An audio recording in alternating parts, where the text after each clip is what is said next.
What is up, Earth's mightiest subscribers? It's Blur Without Fear. Welcome back to the channel. All right, today's video, I'm going to be talking about Wonder Woman #4, written by Tom King with art by Daniel Sampere and color by Tomeo Mori. So Wonder Woman is doing her thing in this comic, basically being, by my account, very on brand for the character of Wonder Woman in this, and it's because she's not fighting any major threat in this. She's not taking on the Sovereign. She's not fighting back against Sarge Steel or going up against the United States military despite everything that has been going on the past 3 issues. No, she's actually taking the time to do the thing that Wonder Woman does that sets her apart from both Batman and Superman. And while technically one would make the argument Superman does stuff like this all the time too, but I would definitely say he doesn't always do it exactly the way that Wonder Woman does with the kind of stakes that Wonder Woman has going on right now. What I'm talking about here is that Wonder Woman is taking the time out of her busy schedule dealing with the Sovereign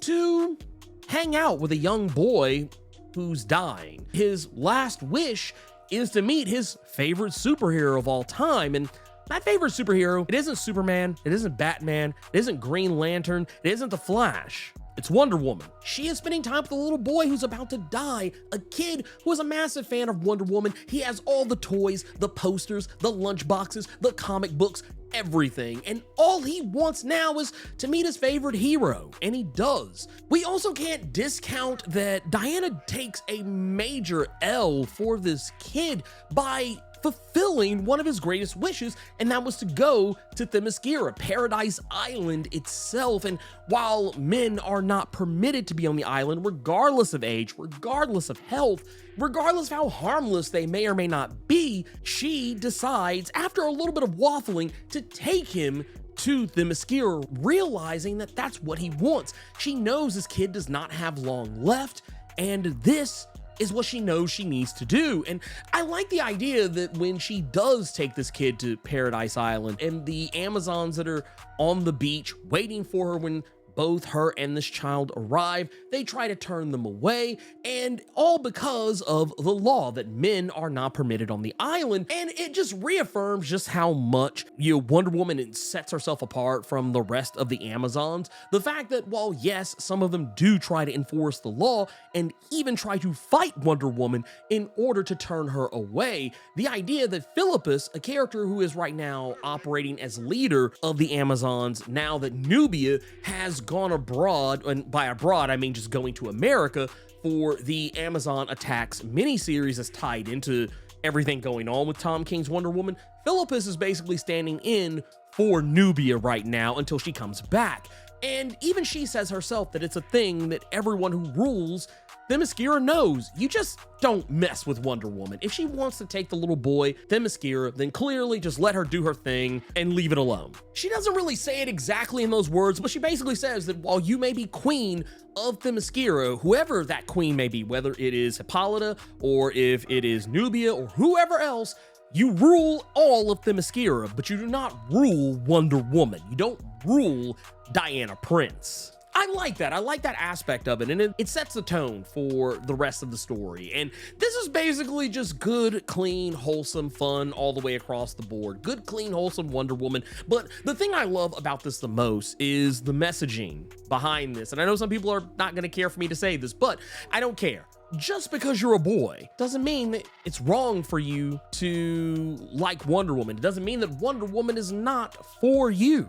It's never really stated out loud if this kid is LGBTQIA+ or anything along those lines, but there are honestly a few moments where the child talks about the things that they love and their love for Wonder Woman and how they're teased for it and made fun of for it, and that it makes them feel wrong for liking these things. And I really like how Wonder Woman just comforts this kid and tells him that none of that matters. The fact that the kid questions why they don't like things that boys typically like, I'm willing to gamble this is all very purposeful and is meant to just put that narrative to bed, that just because Wonder Woman is Wonder Woman, it doesn't say anything about you personally just because you like her. But Wonder Woman affirming for this kid that liking things that aren't typical of his gender is not wrong and that he's still valid was really cool. It's not massive to the overall narrative of the story or reveals anything we didn't already know about Wonder Woman, but at the end of the day, I still think that it was just something really nice to see in a sea of turmoil that has been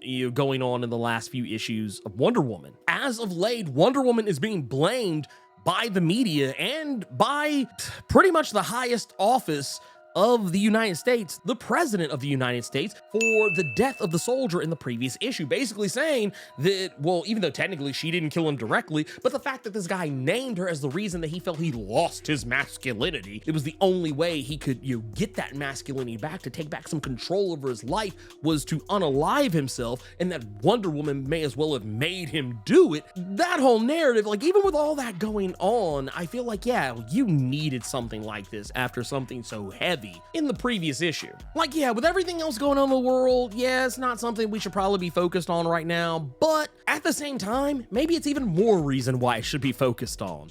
And I'm glad that they did it. Now, the reason why I said earlier that she had bigger fish to fry is largely because right now, while she is, taking this time to show how fantastic a mother she could potentially be to a child, which is something she's gonna have to deal with here very soon, the bad guys aren't slowing down.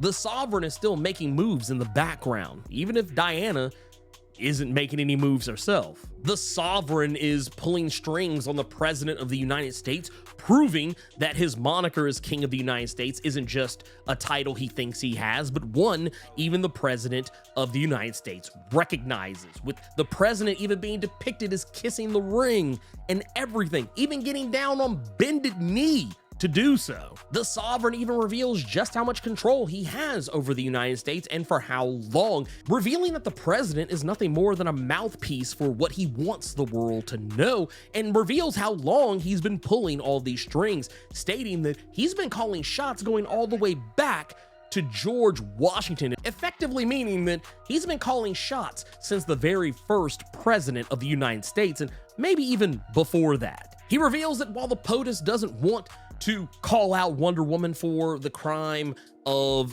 quotey fingers, pushing a American soldier to want to unalive himself, he's going to push that narrative just the same because the Sovereign commands him to do so. Something I feel a lot of people didn't think about when America just on a dime turned on the Amazons. I remember seeing a lot of comments for people saying, oh, that's just so weird that, Americans everywhere just decided all of a sudden out of nowhere that they don't like Amazons. And here's the thing. The Sovereign has a lot of control. He controls the narrative of the world. And let's be real here. With how easily swayed some people are by their favorite media, corporations, it doesn't matter whether you are a person who only watches CNN or Fox News or MSNBC or Newsmax or whatever. I'm not talking about any one specific group of people. A lot of people have a tendency to exist in echo chambers. And the idea here is that whatever is your preferred news media source of record, the point is the Sovereign controls them too. If he controls the president, I guarantee you he controls the fourth estate. Whatever narrative he wants the world to go with, that's exactly what they're going to go with. And we see it in some of the earlier panels in this issue where they're breaking down the fallout of the young American soldier unaliving himself. If he can manipulate the presidency, he can manipulate everyone else as well. And he has the power to do so because he has the lasso of lies. We also know that the Sovereign has Amanda Waller at his beck and call because as we see earlier in this issue, somewhere maybe actually in the middle of the issue, where Sarge Steele and Amanda Waller are just kind of trading barbs, sharing notes and things of that nature, where it seems more like Amanda Waller's just up to her normal usual trick. Seems like she's teasing her new Suicide Squad with a bunch of characters that are teased and hinted at. Some of which I think we probably have already seen, some others that technically we have not. There's definitely a tease about Dr. Hate, something that has been coming up more recently since the fallout of Night Terrors. He's only really appeared in a handful of comics, but more recently he's been cropping up over in the Titans Beast World story arc, which I haven't really gotten a chance to really deep dive into yet, so that's really why I'm not talking about him in any granular detail. We also know that Cheetah is teased as potentially being involved in this somehow. We do actually see her in this issue a little bit later on towards the end.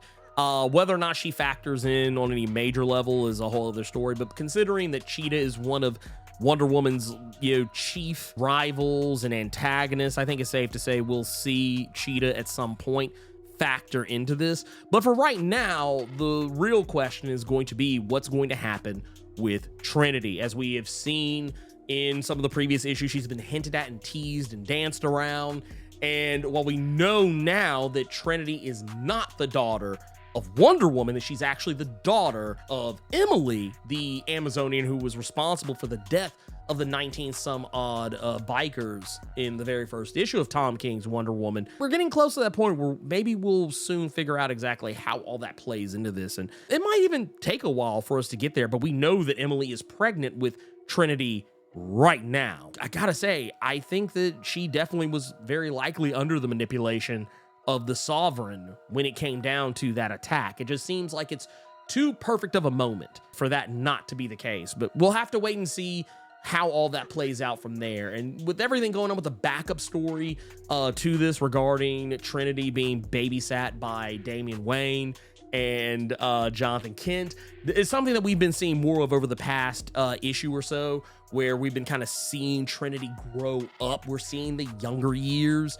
but we're seeing them, they're treated as, technically these are flashbacks, but from the perspective we're looking at, these are actually flash forwards. It's cool to see. It's interesting to see, why Trinity is the way she is, because she doesn't really act any one specific way. If anything, I think the best way to put it is because you can tell she spent the most, the bulk of her time around Jonathan Kent and Damian Wayne. She's almost like a perfect middle ground of either of the two, though her attitude sometimes makes her come off more Damian Wayne than Jonathan Kent. But I do get the feeling that, there's just a taste of both of them in her, because they are kind of more informative on her upbringing since they spend so much time looking after her versus maybe Wonder Woman or Superman or Batman. But I feel like, as we're kind of looking at it, we can see that, she wants to, be like them. She wants to, move in the same directions as them, but you can tell that she notices there's not something